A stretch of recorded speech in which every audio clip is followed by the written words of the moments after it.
خیلی درس رفته بود معلم خیزان داجاش گفتم درس اگر میزنم که سرم تا خورد هم خیلی دلسوراکم گرفتشم رفت.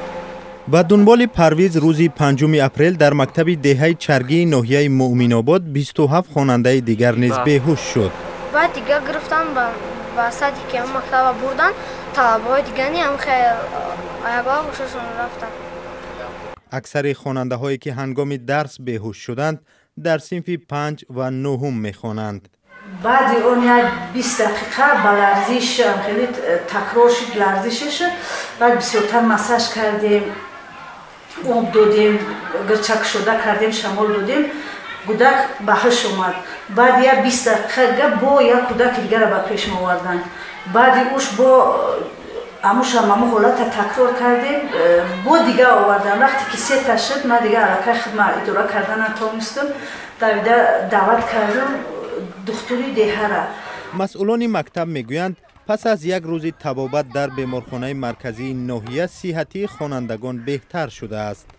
شکر خداوند بد نیستند. در اول در دهه آوازه شد که کودکان از آب زهرآلود شدند. جانانه میخواست ساکنان را آگاه کند که آب ننوشند. یاده همسرم بودم که جای سرما درد گرفت. رفتم یک تیپش رفتم اونم که دیگه نتونستم برگشتم. دیگه هم سرکه قدم با من باید پیشکه که نه کلمی همسرمون آمد.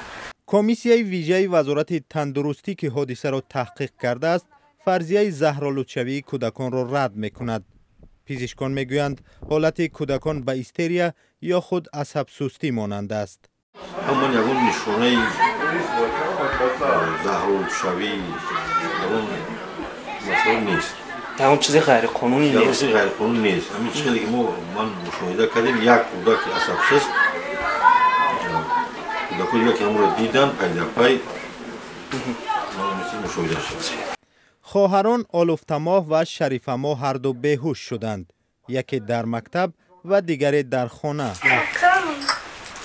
وقتی که میشه سر تمام میخوره بعد سر ما تمام میخوره میخوره تمام. دین شما در مکتب هم خیلی شدید؟ در خانه شدم. ساکنان دهه چرگی ناحیه مؤمن آباد میگویند چون این حادثه را هیچگاه ندیده بودند.